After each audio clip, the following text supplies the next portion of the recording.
Hi friends, welcome back to our channel. ప్రపంచవ్యాప్తంగా ఎక్కువ మంది సినీ ప్రియులు ఆసక్తిగా ఎదురు చూసే అవార్డు వేడుకల్లో ఆస్కార్ ముందు వరుసలో ఉంటుంది. ఇక హాలీవుడ్ నటులకైతే జీవితంలో ఒక్కసారైనా ఆస్కార్ అవార్డు అందుకోవాలని కలలు కంటూ ఉంటారు.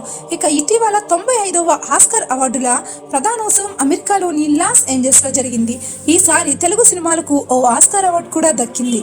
యావత్ సినీ ప్రపంచం ఎంతో ఆసక్తిగా ఎదురు చూస్తున్న ప్రఖ్యాత 95వ అకాడమీ అవార్డులు కార్యక్రమం మొన్న జరిగిన సంగతి తెలిసిందే. ఈ కార్యక్రమంలో తెలుగు చిత్రం RRR అవార్డును దక్కించుకుంది.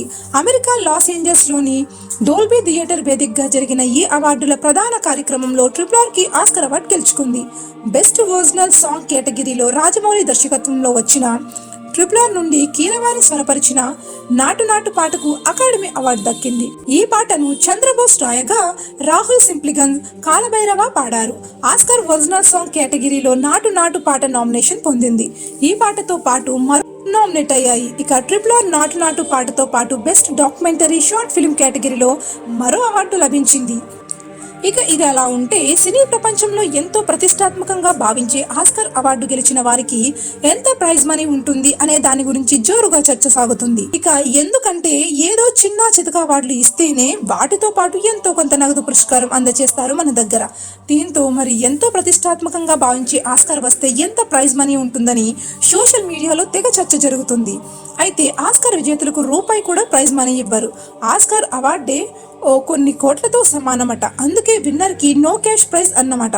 కానీ నామినేషన్ కి మాత్రం ₹1,00,00,000 విలువైన గిఫ్ట్ బ్యాగ్ అందిస్తారట. అయితే ఆస్కార్ విజేతలకు ట్రోఫీ తప్ప నగదు బహుమతి ఉండదు. ఒకవేళ ట్రోఫీని ఎవరికైనా అమ్మితే చట్టపరమైన చర్యలు ఎదుర్కోవాల్సి ఉంటుంది. ఆస్కార్ అవార్డుల ముందు academy of motion pictures and sciences అందించే ట్రోఫీని మొదట అకాడమీ అవార్డ్ ఆఫ్ మెరిట్ గా పిలిచేవారు. ఆస్కార్ గా మార్పు చెందింది. దీని వెనుక పెద్ద కథే ఉంది. అవార్డు మొదలు పెట్టినప్పుడు అకాడమీకి ఎగ్జిక్యూటివ్ డైరెక్టర్ గా పనిచేసిన మార్గరెట్ హెరిక్ ఆ ట్రోఫీ అచ్చం తన అంకుల్లాగా కనిపిస్తుందని చెప్పాడట. ఆ తర్వాత హాలీవుడ్ జర్నలిస్ట్ తన వ్యాసంలో అకాడమీ అందించే ట్రోఫీని ఆస్కార్ గా పేర్కొన్నారు.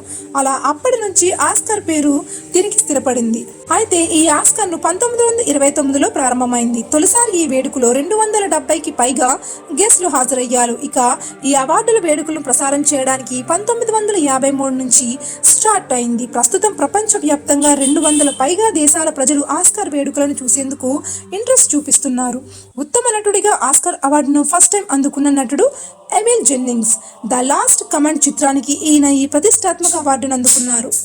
తొలిసారిగా ఉత్తమ నటి అవార్డును సెవెంత్ హెవెన్ సినిమాలో నటనకు గాను జెనెట్ గెనోర్ అందుకున్నారు. ఇక 1973లో తెరకెక్కిన పేపర్ మూన్ చిత్రానికి బెస్ట్ సపోర్టింగ్ యాక్ట్రెస్ గా 10 ఏళ్ల చిన్న వయసులోనే టేటమ్ ఓనీల్ రికార్డ్ క్రియేట్ చేసింది. ఆస్కార్లో అతి పిన్న వయసులో ఈ అవార్డు అందుకున్న నటిగా కొత్త హిస్టరీ క్రియేట్ చేసింది. ఇక 2020లో విడుదలైన ది ఫాదర్ మూవీలోనే యాక్టింగ్ కు గాను ఆంథోనీ హిప్కిన్స్ 23 ఏళ్ల వయసులో ఉత్తమ నటుడిగా ఆస్కార్ అవార్డు అందుకున్న అతిపెద్ద వయసున్న వ్యక్తిగా రికార్డ్ క్రియేట్ చేశారు. అయితే ఆస్కార్ అవార్డుల చరిత్రలో ఒకే సినిమా నుంచి ఉత్తమ నటుడు, ఉత్తమ నటి, ఉత్తమ సహాయ నటుడు, ఉత్తమ సహాయ నటి అవార్డులు ఎవరూ గెలుచుకోలేదు.